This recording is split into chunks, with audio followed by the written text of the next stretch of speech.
Pavel Durov, le fondateur de Telegram, sort du tribunal de Paris. Casquette vissée sur la tête, lunettes de soleil telle une rockstar, et le verdict est tombé. Alors, il est libéré, mais il est mis en examen, placé sous condition judiciaire, avec des conditions bien corsées. Il a une caution à payer de 5 millions d'euros, à sortir de sa poche comme ça. Alors bon, ça ne doit pas être grand-chose quand t'es milliardaire, mais quand même. Il a l'interdiction de sortir du territoire français et il doit pointer 2 fois par semaine au commissariat, comme un abonnement à Fitness Park. Bref, les vacances à Dubaï, c'est fini pour lui, c'est la rentrée. Et en France. Et le mieux, c'est que pendant ces 90 heures de garde à vue, oui, 90 heures de garde à vue, il a annoncé aux enquêteurs qu'il est venu en France parce qu'il avait rendez-vous avec Emmanuel Macron. À la base, déjà, il revenait de l'Azerbaïdjan où il voulait rencontrer Poutine, mais il a refusé aussi. Là, il veut rencontrer Macron, il s'est fait refuser aussi. Selon le président, c'est du pipeau total. Tu sais, il est là en mode ah non, j'avais aucun rendez-vous avec lui, je connais pas moi. Totalement faux. Je n'étais pas supposé voir Monsieur Durov, ni en fin de semaine dernière, ni dans les jours à venir. Je n'étais pas au courant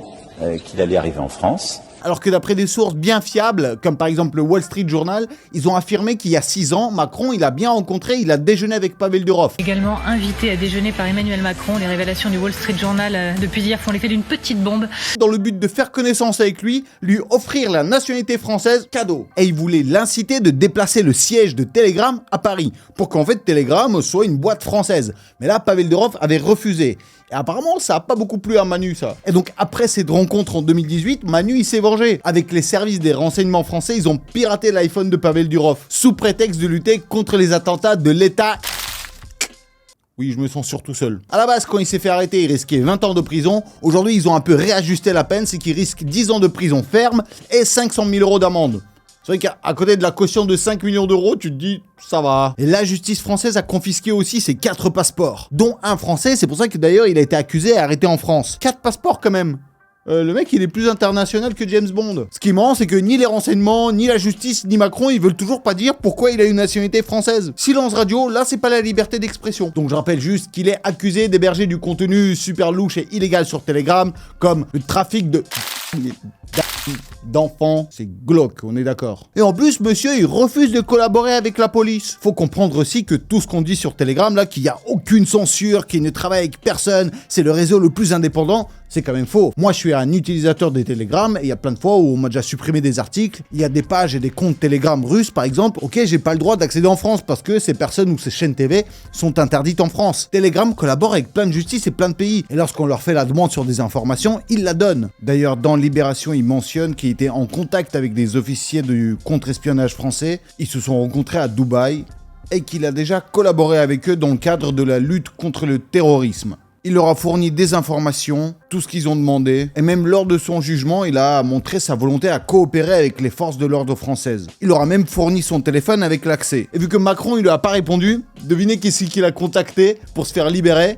Ouais, il a contacté Xavier Niel. Ouais, en fait, il s'est dit, j'ai besoin de liberté. Et il a dû taper free, et il a vu, oh, Xavier Niel, vas-y, je vais le contacter. Sauf que bon, là, il a free, il a rien compris. Après, c'est pas mal comme idée, parce que vu qu'il est accusé des faits sur Internet, il contacte le mec qui contrôle l'Internet en France. Sauf que Xavier Niel n'a pas donné suite à son appel non plus. L'avocat de Pavel Durov dit que c'est une accusation complètement absurde. Il est totalement absurde de penser que le responsable d'un réseau social puisse être impliqué dans des faits criminels qui ne le regardent pas ni directement ni indirectement. Accuser un type qui gère les réseaux sociaux d'être responsable de ce que les autres font dessus, c'est pas logique. Parce que dans ce cas-là, le patron de Toyota, faut pas qu'il vienne en France, Parce que vu ce que les talibans font avec, il va se faire mettre en prison aussi, Macron, il a affirmé que l'arrestation de Durov n'est pas du tout un acte politique. Ça n'a rien à voir, quoi. Oui, les réseaux sociaux, c'est pas du tout politique, Et c'est une action indépendante de la justice française. Ce qui est marrant, c'est que Macron, il a dit qu'il était pas au courant. Genre, ah bon ? Pavel Durov est arrêté ? Nom d'une pipe, ça j'aurais jamais deviné. C'est les mecs qui font ça sans moi. Il a affirmé que les 3 pouvoirs en France sont complètement séparés, que la justice française agit sans son consentement. Lui, il affirme d'être pour la liberté d'expression. Si ça tenait qu'à moi, je l'aurais pas arrêté. Alors je rappelle encore une fois que je ne suis pas du tout là pour faire de la propagande ni pour les uns ni pour les autres, mais c'est juste que c'est marrant de dire que le président n'a rien à voir dans une décision que la justice fait, que la police fait, parce que, par exemple, en Russie, lorsqu'il se passe un truc d'horreur, c'est toujours Poutine le responsable. On dit toujours, Poutine a attaqué un tel, ou il a tué un tel. Si tu dis genre, mais non, mais lui, il a rien à voir là-dedans, tu sais, le pauvre, il savait même pas. Personne va y croire, tout le monde va dire, tu fais de la propagande pro-russe. Mais là, tout le monde est en train de dire, non mais Macron, il savait pas, mais c'est un gentil à la base. Alors que moi, je trouve que les histoires, ils se ressemblent, hein. От вас нужно только одно, мистер Дуров. Передайте нам ключи от телеграммы. Я пошлю вас подальше. Тогда добро пожаловать в демократию с равенством и свободой слова.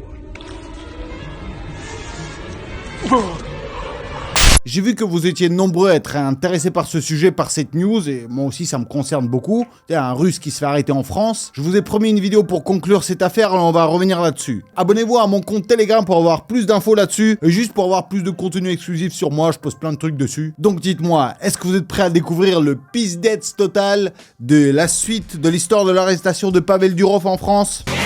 Alors, c'est parti!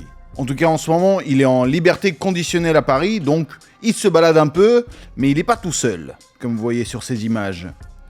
Non, en fait, Durov, il n'est pas arrivé tout seul à Paris. Il est arrivé avec son garde du corps et son assistante. Enfin, officiellement, quoi. Parce que d'après ce que la presse a révélé, c'est une assistante qui est en réalité sa copine depuis 2 ans. Une certaine Yulia Vavilova. Après, on sait pas trop ce qu'elle fait dans la vie. Enfin, d'après ses photos Instagram, on a une petite idée. Parce que d'après sa description, c'est une coach en crypto-monnaie. Hein, en tout cas, perso, je pense que elle, quand elle prend des bitcoins, il faut oublier le mot coin. Les troupes Wagner en Afrique. Parmi les raisons de son arrestation, il y a aussi une rumeur qui court. C'est à cause des troupes militaires Wagner qui ont dégagé les troupes militaires françaises de l'Afrique. Wagner, qui est une troupe militaire russe indépendante, déjà, je trouve ça super chelou comme concept. Ils se sont organisés pour aller en Afrique et dégager notre légion française de là-bas. Et apparemment, ils se sont organisés sur Telegram. Et du coup, Macron aurait voulu avoir en fait ces informations parce qu'il voulait savoir genre comment ils allaient se faire organiser pour ne pas se faire dégager de l'Afrique. Et Pavel Durov avait dit non. Et donc apparemment, donc c'est une sanction. Il faut comprendre l'importance énorme de la communication en temps de guerre comme ça. Le frère de Pavel Durov. Le frère de Pavel Durov, qui est son associé, qui l'a aidé à créer Telegram parce qu'en fait, c'est une sorte de génie de ouf. C'est lui qui a créé tous les algorithmes, tous les codes super secrets, tous les cryptages. Bah, il est également recherché et accusé en France. Ils veulent le condamner comme complice dans tout ce que Pavel est condamné. Alors finalement, responsable quand même. Responsable, mais pas coupable. D'accord. Journalistes russes qui font de la pub pour de la drogue et de la pornographie. Les journalistes opposants en Russie, ceux qui sont contre le pouvoir, ils sont dans une situation un peu bizarre actuellement parce que du coup, avant, ils étaient carrément pro-Telegram, ils faisaient tout leur bail sur Telegram. Спасибо тебе, Паша Дуров, что назвал это сопротивление. Ils ont fait un logiciel de vote intelligent contre Poutine, tout ça sur Telegram. Ils ont été grave soutenus par Telegram. Ils ont fait toutes les manifs pour pas que Telegram se fasse interdire en Russie. Вдруг почему-то посчитали, что они должны иметь право читать все, что я пишу в Телеграме. Вы будете это терпеть? Я не буду это терпеть. Et là, bizarrement, ils sont en mode genre contre. Oui, Pavel Durov s'est fait enfermer, et tant mieux. Et du coup, pour montrer à quel point Telegram c'est diabolique, ils ont commencé à poster du contenu qu'on peut trouver sur Telegram, mais des trucs hardcore. Et du coup, une des journalistes, Maria Pevchik, elle a mis des liens sur Twitter où on peut acheter de la drogue. Sauf que c'est des vrais liens, donc elle a fait de la pub pour un site où on peut acheter de la drogue. Et il y a un de ses collègues de la même sorte qui a mis un lien avec de la pornographie. Sérieux, genre sur Twitter, avec plein de gens qui ont retweeté, qui sont allés dessus. Et du coup, Twitter, ils l'ont bloqué, ils l'ont supprimé, ils ont dit encore une fois, vous faites ça, on supprime votre compte. L'autre, Pevchik, elle s'est fait bloquer aussi, et ils étaient complètement ahuris en mode genre, mais quoi? Twitter est en train de bloquer notre liberté d'expression, laisse-nous nous exprimer. Et non mais soyez intelligents 2 secondes. C'est comme si un tribunal, par exemple, ils accusaient un mec, genre, vous êtes accusé de prendre de la drogue, comme ça. Ah ouais, il prend de la drogue, exactement comme moi là. Et après, il kiffe. Après, je les comprends un peu parce que tous ces journalistes opposants, ils sont contre le Kremlin, ils sont donc pour la France. Et donc, tout ce que la France fait, il faut qu'ils les soutiennent. Et donc, du coup, ils sont là en mode genre, oui, c'est bien la France, regardez ce qu'ils font de méchant. Et du coup, ils sortent tous les arguments possibles. Les hackers russes contre-attaquent. Alors, les hackers russes ont encore frappé. Et ils s'en ont pris à l'Agence nationale de la cybersécurité en France. C'est eux qui ont commencé l'enquête sur le dossier brûlant de Pavel Durov. Et du coup, les hackers russes, ils étaient en mode... c'est vous qui êtes la cybersécurité, genre qui contrôlez la sécurité sur Internet? Bon, on va commencer par vous défoncer vous alors. Leur message était clair. Vous avez mis une main sur Pavel Durov, On va vous le faire payer. Oui, parce que les hackers, ils ont un peu besoin de Telegram quand même. Résultat, le site de l'agence s'est effondré comme un château de cartes. Mais du coup, le résultat était complètement inverse parce que les mecs de l'agence, ils ont dit Pavel, en fait, ils ont piraté le site, donc du coup, on n'a plus aucune info sur ton dossier. On va devoir prolonger ton séjour.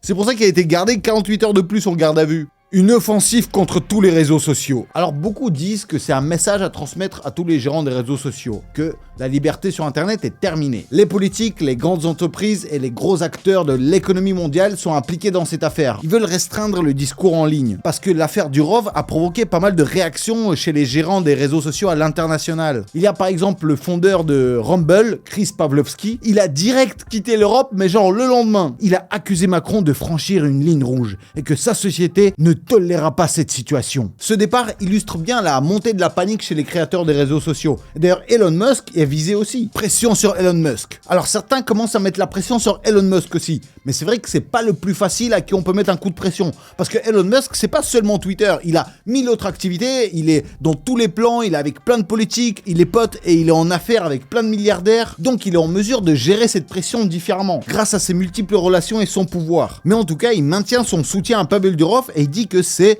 dégueulasse de faire ça. C'est vrai que Pavel Durov est une personnalité idéale pour faire une démonstration d'un coup de pression. Il a pas du tout la même envergure nationale que Elon Musk par exemple. Même s'il a beaucoup d'oseille, il reste très solo et donc il est très vulnérable. Et donc ça envoie un message aux autres, genre attention, on peut faire ça à vous aussi. Et en vérité, on sait que les gouvernements veulent contrôler les réseaux sociaux. Mark Zuckerberg admet la censure sur Facebook. Alors la petite pépite qui avait rien à voir avec le dossier de Durov, mais au final qui vient appuyer en fait ce qui se passe avec lui et qui vient appuyer mes propos aussi, c'est que récemment là, Mark Zuckerberg, donc le créateur de Facebook, a avoué qu'il a utilisé la censure sur Facebook, par exemple durant le Covid, où il censurait en fait tous les gens qui parlaient en mal du Covid, et il dit que c'était pas de sa faute, que c'est le gouvernement qui l'a obligé à faire ça, et que si lui il pouvait, il aurait pas censuré, il aurait laissé la liberté d'expression. Il a aussi admis qu'il a censuré les gens qui postaient sur les problèmes de drogue du fils de Joe Biden par exemple. Je pense que beaucoup d'entre vous, de toute façon, vous en doutiez déjà, mais c'est bizarre de se dire pourquoi il l'avoue maintenant? Pourquoi d'un coup il veut être honnête? Alors qu'avant il disait genre mais non, je vous jure qu'il n'y a pas de censure sur Facebook.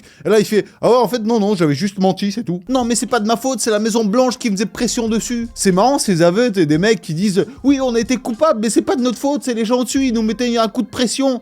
C'est un peu comme dans l'affaire Weinstein, au final, plein de gens étaient au courant de ce qu'il faisait, mais ils disaient, oui, mais et sinon il allait me virer, j'étais obligé de me taire. Ou alors après la Seconde Guerre mondiale, où tous les collabos, ils disaient, non mais on était obligé de collaborer, c'est pas de notre faute. Général de Gaulle n'a-t-il pas dit que toute la France avait été résistante? En effet, il l'a dit.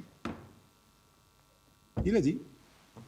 Ah non mais j'espère que Zuckerberg il va payer. Mais c'est bizarre quand même qu'en ce moment ils avouent tout ça officiellement, hein? Peut-être parce qu'ils sentent un changement de pouvoir. Alors je veux pas rentrer dans la politique, mais c'est vrai que peut-être qu'ils craignent que Trump arrive, et vu qu'il est un peu l'opposant, du coup ils disent ok, faut qu'on change de cap, faut qu'on suce un nouveau mec là. Et après dans 4 ans ils vont dire oui mais non mais c'est Trump qui nous a obligés à faire ça, c'est pas de notre faute, désolé. Dites-nous ce qu'on doit faire s'il vous plaît, on sait pas. Accusation par la mère de ses enfants. Alors pour la fin je vous garde la petite news que je kiffe le plus. Alors je vous ai parlé dans l'autre vidéo de Irina Bolgar qui prétend être la mère de 3 enfants de Pavel Durov. Et ben là la meuf elle s'est dit, il s'est fait arrêter, il est accusé, il y a moyen de se faire de l'oseille dessus. Et donc du coup elle l'a accusé officiellement de violence physique contre elle et contre ses enfants. Elle l'accuse aussi d'avoir arrêté de payer la pension alimentaire. D'après elle, il était obligé de lui verser 150 000 € par mois de pension alimentaire. Ce qui est ouf, c'est qu'apparemment elle a déjà gagné et Pavel Durov aurait déjà perdu les droits parentaux sur ses enfants. Et du coup, ce qui est ouf, c'est qu'elle se plaint sur les réseaux sociaux. Elle dit, vu qu'il paye plus les pensions, on était obligé de prendre un avion en business class. Alors que de base, on prend que des jets privés. Et là, elle met une phrase genre, mes enfants m'ont demandé, maman, pourquoi il y a d'autres personnes dans l'avion? Et ils étaient super tristes. Désolé, j'ai les larmes qui m'arrivent aux yeux là. Les pauvres enfants sont obligés de voyager en business. Je suis affecté émotionnellement. Non. Et vous, Meyagadou, vous en pensez quoi de Pavel Durov? Moi, je pense qu'il est un peu dans la merde, quand même. Vive la liberté d'expression ou pas? Abonnez-vous à mon compte Telegram, mettez plein de likes, soutenez-moi comme vous pouvez. Et j'ai déjà hâte de vous retrouver vendredi, là, dans quelques jours, pour une nouvelle vidéo qui va arriver vraiment très bientôt.